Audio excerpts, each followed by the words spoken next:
You are confident that you see the world as it is, that your eyes are windows to an objective reality. But what if I told you that up to 90% of what you are seeing right now isn't information from your eyes, but a controlled hallucination generated by your brain? On one side, your personal experience and common sense. On the other, decades of neuroscience research. Who is right, you or science? Every second, your senses send about 11 million bits of information to your brain, but no more than 50 reach your conscious awareness. It's like reading only one sentence from a giant library. So why does your brain spend so much energy creating illusions instead of just showing you the truth? The answer to this question will change everything. Here are two puzzles that break the logic of your vision. Puzzle 1. Why do people with perfect vision, whose brain should receive the most accurate picture, actually fall victim to optical illusions more often than those with impaired vision? This defies all logic. Puzzle 2. Right now, there's a hole in the center of your vision, a blind spot with no photoreceptors. Why do you see a complete image instead of a black void?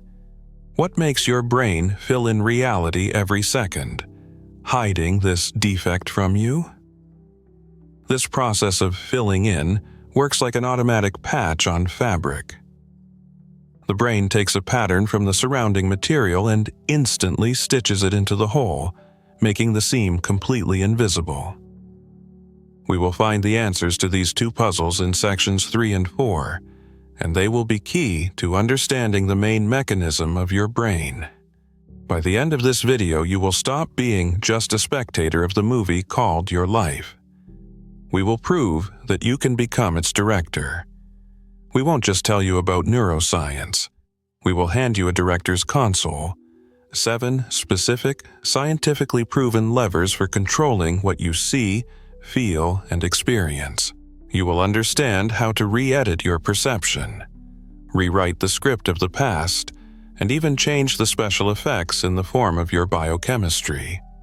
This will forever change your view of reality. In 4 minutes, we will begin to break the first and most important illusion, the feeling of live broadcast in which you supposedly live. Every minute, the world turns off for you up to 20 times, but you don't notice it. Where does this darkness disappear? Why are there no breaks in the broadcast? The simplest answer is that your brain works like a video editor. It simply cuts out the dark frames of blinking and stitches together the previous and subsequent ones.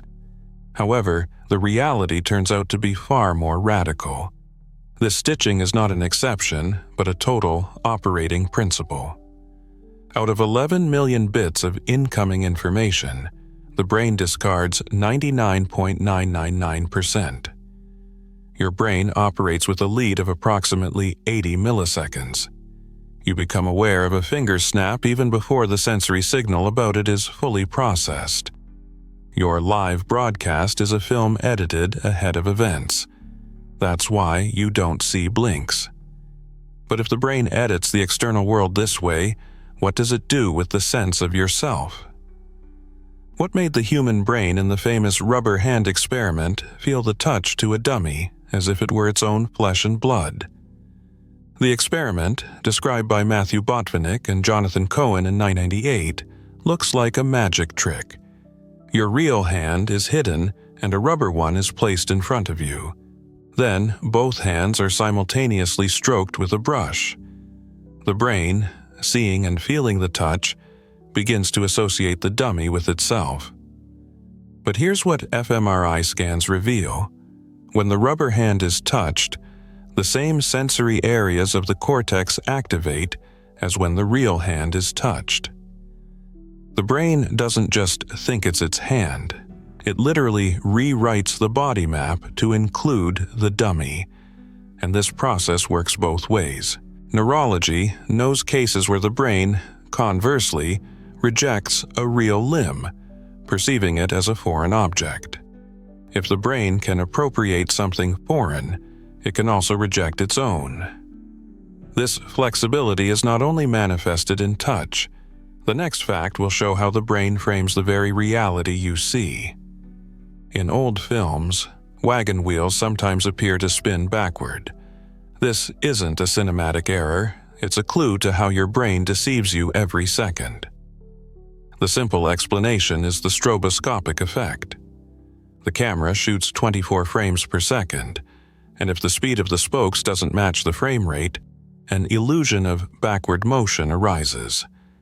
A purely technical artifact of cinematography. But the reality is that your brain works exactly the same way.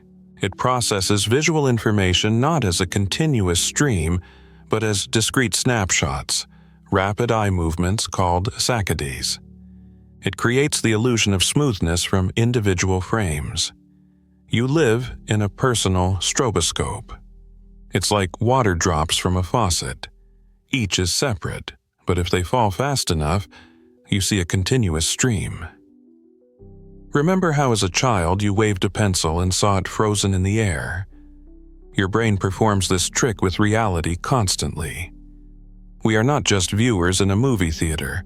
We don't even notice we're watching a film. And this leads to the main question. If our perception is a mounted film, what mechanism operates in the projector? We have proven that the feeling of a live broadcast is an illusion. Your perception is not a transparent window into the world, but a screen showing a pre-edited film. But if it's a screen, there must be a projector. What is this mechanism that decides what the next frame will be even before reality happens? Who writes the script for this film? This projector is the most powerful and counterintuitive mechanism of your consciousness. Neuroscientists call it the predictive machine, and its operating principle will revolutionize your understanding of how sensory organs work. It's time to answer the first puzzle. Why do people with perfect vision more often fall victim to illusions? The answer lies in the fact that your brain works not like a camera, but like a scientist. It doesn't wait for data, it builds a hypothesis, a prediction of what it should see based on all your past experience. And here's the twist that changes everything. Your eyes send to the brain not a complete picture of the world, but primarily an error signal, the difference between the brain's prediction and what is actually there. The brains of people with good vision trust their internal models so much that they tend to ignore these error signals from the eyes. They see not reality, but their ideal predicted version. Your vision is your belief. This mechanism doesn't just work with vision, it's multisensory. How can a video sequence of lip movements completely change the sound you hear? The simple answer is that the brain trusts vision more. But fMRI scans show that this isn't just correction. At the moment of the illusion, your primary auditory cortex activates, as if you are actually hearing the altered sound. The brain doesn't correct the signal, it creates a convincing multisensory hallucination from scratch. Your senses are not independent witnesses, but a team of scriptwriters who, behind your back, agree on a single, consistent version of the plot. This scriptwriting work applies to everything. Why do you instantly recognize a familiar melody, even if it's played on different instruments and in a different key? Because the brain recognizes not individual notes, but a holistic pattern, a predictive model of the relationships between them. And it does the same with the whole world. You never see just a chair as a set of wooden sticks. You see the sum of all chairs from your past and the prediction. This can be sat on. You live not in a world of physical objects, but in a world of meanings that your brain superimposes over reality. And now we will prove this with your personal experience. Look at the center of the screen. Now, try to mentally draw the Google logo. Remember the exact colors and their sequence. Fix the image. Most likely you couldn't. This happens because your brain doesn't spend resources on remembering details. A predictive model, colored letters, is sufficient for it. It sees not what is there but what it expects to see. You have just convinced yourself that you see your expectations, not reality. But the price of this efficiency is 99.999% of the world that your brain simply discards. Where does your brain get this superpower? Hearing your name in a noisy room, ignoring dozens of other conversations. The simple answer is selective attention. The brain simply amplifies the important signal. But this is not just a volume adjustment. It's total censorship. Your consciousness is not a floodlight illuminating the world, but a thin laser beam, picking out from the darkness only what the brain deems important. Your reality is what remains after your brain has discarded 99.999% of the world. But it doesn't just cut out, it also fills in. And now, the answer to the second puzzle. Why do you not see a black hole the size of 10 moons in your field of vision right now? It's there.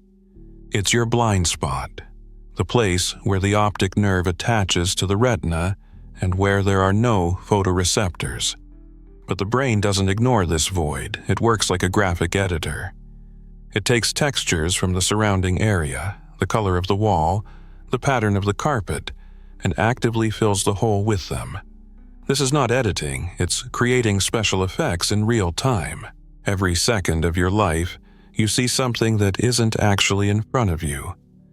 Your seamless picture of the world is a skillful lie, and this retouching can make you miss even a gorilla. What caused half of the participants in Daniel Simon's and Christopher Chabris's 1999 experiment to miss a person in a gorilla suit who pounded their chest for several seconds in the center of the screen? They were focused on a task, counting passes made by players in white shirts. But it's not that they missed the gorilla. For their brains at that moment, that gorilla literally did not exist. It did not pass the predictive model filter and did not make it into the final version of their reality. How many such gorillas, opportunities, solutions, important facts, do you fail to see in your life every day because your brain filtered them out as unimportant? We have established that the brain is a ruthless editor, discarding almost all of reality, and a talented artist, filling in what's missing. It operates on the principle of importance. But who or what determines this importance? Based on what rules does the brain decide what to predict and what to cut out? Where is this script writing department? The answer lies in the most powerful and influential structure we have. This script is written every day based on your past experience, your beliefs, and your memories. We are accustomed to thinking of memory as an archive. In reality, it is an active scriptwriter, currently writing the film of your present. Why is it that as soon as you buy a red car, you immediately start seeing red cars everywhere? They didn't appear out of nowhere. Something changed within you. A recent experience created a new important category, and your brain, like an obedient assistant, raised its priority in the attention filter. But this doesn't just work with cars, it works with fears, beliefs, and expectations. Your belief acts like a magnet. It doesn't passively wait. It creates a field that attracts only those iron filings of facts from the chaos of reality that confirm its validity. You see not what is, but what confirms who you are. Your reality is an echo chamber built from the bricks of your past. But what if these bricks aren't so strong after all?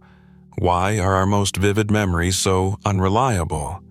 Why do witnesses to the same event remember it completely differently? Because a memory is not a file in an archive. Every time you recall something, the brain doesn't retrieve it. It reconstructs it anew from fragments stored in different departments. And here's the twist. This reconstruction happens under the influence of your current mood and new beliefs. You literally rewrite your past to better align with who you have become today. According to the Innocence Project, Over 70% of wrongful convictions overturned by DNA tests were based on faulty eyewitness testimony. We think we are products of our past. In reality, our past is a product of who we are now. Imagine two people who experience the same traumatic event. Years later, one is broken, the other has become stronger. The event is the same. The result is different. It's all about the script the brain wrote about that event. And this isn't just psychology, it's neuroscience. The brain of the person who became stronger physically rewrote the neural pathways associated with that memory. It changed two key elements of the predictive model: the assessment of threat and the prediction of their own capabilities. Instead of the script, "The world is dangerous," it created the script, "I am capable of overcoming difficulties." You cannot change the facts of the past, but you can change their influence on your present by changing the script. We have found that our past is not a hard drive with data, but an editable text document that determines how we see the present. But what if we could go further? What if we could not only rewrite the software, our memories and beliefs, but also update the hardware? Is it possible to physically rebuild the brain itself so that it begins to generate a different reality? For a long time, science considered the adult brain to be static. But a study by Eleanor Maguire, conducted in 2000 and involving London taxi drivers, shattered this myth forever. What exactly did the MRI of London taxi drivers show? Not just a strengthening of connections, but a physical, visible increase in the posterior hippocampus, the area responsible for spatial memory, by a full 7%. It's like building a new map library right inside the brain. The intense mental effort of memorizing 25,000 streets changed the very anatomy of their hardware. The basic principle of neuroplasticity is simple. Neurons that fire together, wire together. Every thought, every action of yours is not just a mental act, but a line of code physically rewiring neural circuits. Remember how you mastered a new skill? Did you feel that transition from awkwardness to automatism? That was your brain rewiring in real time. But if thought can change structure, can it bypass physical damage? What made a paralyzed violinist named Mark, after a stroke, sit for hours in a chair and just imagine playing, feeling the phantom warmth of the bows in his motionless fingers? fMRI scans show that imagined movement activates the same areas of the motor cortex as real movement. But the reality turned out to be even more striking. This mental practice didn't just keep old neural circuits toned, it forced the brain to forge new pathways around the area damaged by the stroke. It's like a river encountering a blockage. Doesn't stop, but carves a new channel. The boundary between the mental and the physical is blurred. This very mechanism explains why bad habits feel like an insurmountable force. A habit is not a weakness of will. It is an 8-lane neural highway along which an impulse moves easily and quickly. Every cigarette, every scroll through a feed is the work of an asphalt paver. A new, beneficial habit is a barely visible trail in the forest, requiring effort. But here's what theories about willpower often hide. You cannot block the highway, but you can build a new, more attractive road next to it. All your resources should go not into fighting, but into building. You are not a fighter in the ring, but the chief road engineer of your brain. We have proven that you can be the architect of your brain's structure. You can reroute neural pathways through action and even through the power of imagination. But how great is your power as a director? Is it limited only to physical structure, the hardware? Or can you go further and rewrite the chemical software? Can mere belief, an immaterial conviction, cause measurable, concrete changes in your body's biochemistry? This brings us to the most powerful and scientifically proven phenomenon, the placebo effect. the ultimate proof that your thought can become a molecule. How does a simple sugar pill containing no active substance relieve real, agonizing pain? For decades, this paradox stumped science, a material effect without a material cause. The superficial answer: patient belief and doctor's authority. Just a mind game. But here's what fMRI scans reveal. In patients who took a placebo, the brain begins to actively produce its own opioids, endorphins. Moreover, the very same centers activate as when taking real morphine. The brain produces up to 10 nanograms of endorphins per gram of tissue. This is the biochemical equivalent of a standard dose. Your belief is a prescription by which your internal pharmacy produces real medications. But this same pharmacy, at your command, is also capable of producing poisons. If positive expectation creates positive biochemistry, what creates negative? This is the nocebo effect, the dark twin of the placebo. In clinical trials, up to 30% of patients taking a dummy pill complain of side effects that cannot exist. They experience real nausea and weakness from sugar. But this is just the tip of the iceberg. In 1974, a cancer patient named Sam Lomas died the day he was told his disease was incurable. An autopsy showed that the tumor was tiny and not fatal. Negative expectation, taken to its absolute, triggers a destructive cascade of stress hormones. Your belief is a scalpel. In the hands of a surgeon, it saves. In the hands of the ignorant, it maims. Have you ever read about disease symptoms and started finding them in yourself?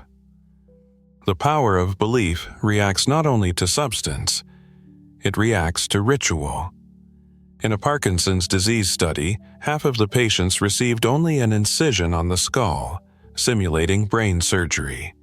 But improvement occurred in both groups. Why? Because the powerful ritual, the authority of neurosurgeons, the complexity of the procedure, the very hope, created an enormous expectation of healing. But here's what PET scans reveal. The brains of patients in the placebo group, after the sham surgery, began to independently produce significantly more dopamine, the very neurotransmitter they lacked. Ritual works like a lens, gathering scattered rays of belief into one powerful beam capable of initiating a reaction. Context is a biochemical command. So, all cards are on the table. We have shattered the illusion of a live broadcast. We have uncovered the mechanism of the predictive machine. We have understood that memory is a scriptwriter, and neuroplasticity allows for hardware restructuring. And we have just received ultimate proof. Your belief can change your body's chemistry. The entire working scheme of the mechanism is before you. The main question remains: how? How, in practice, can you use this knowledge? How do you transition from the role of a spectator to that of a director? It's time to take the director's console. In the next culminating section, you will receive 7 concrete levers for controlling your reality.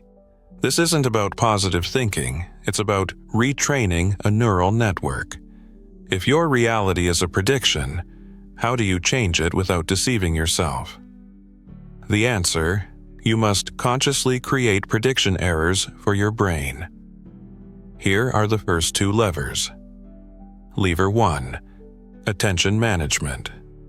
You choose which frame of reality to shine the spotlight on. Lever 2: reframing.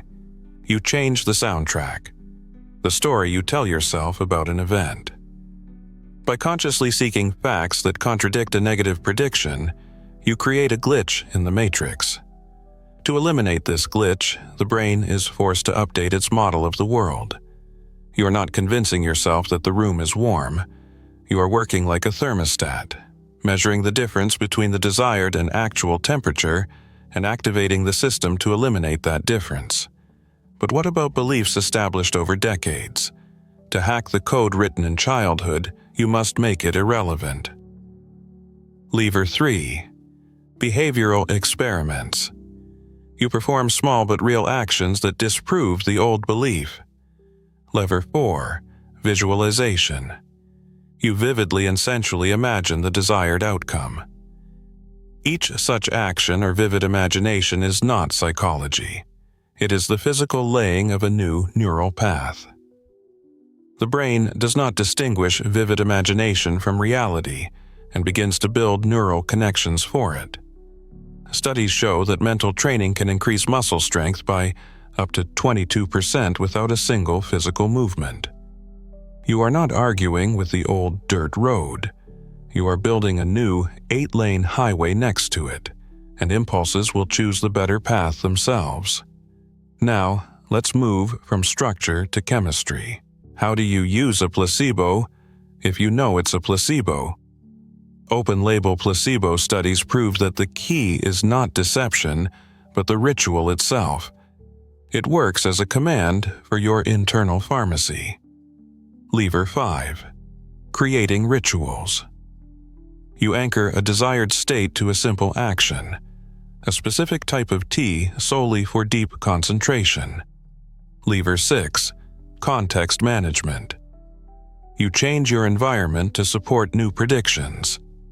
In a Harvard study, patients who consciously took pills labeled placebo reported feeling twice as good as the group without treatment. You can become your own shaman, giving your brain clear commands to change biochemistry. But there is one lever that controls all others. It changes not what you do, but who you are. The most powerful lever is the 7th, identity shift. This is not an attempt to change habits, but a conscious choice of a new role. Not, I am trying to quit smoking, but I am a person who leads a healthy lifestyle. All other levers are tactics. Identity shift is a change of the entire strategy, the entire global model of predictions. The brain receives a new overarching goal, and all its resources are directed towards creating a reality that corresponds to it. Stop changing yellowed leaves. Change the composition of the soil from which the tree grows. Each time, ask yourself, what would the person I want to become do in my place right now? By acting from this role, you give your brain the most powerful command for total restructuring. You are not changing the film, you are changing the main character. At the beginning of this film, you were convinced that you were a passive observer, that reality simply happens to you. We have shattered this illusion. In its place came the understanding of the brain as a predictive machine that doesn't wait for data but generates reality based on hypotheses. The fuel for these hypotheses, your past experiences, your beliefs, your memory architects, and to protect this predicted world, the brain performs total sensory editing. Out of 11 million bits of information arriving every second, only 50 reach your consciousness. You are absolutely confident in your reality because your brain filters out 99.999% of everything that contradicts it.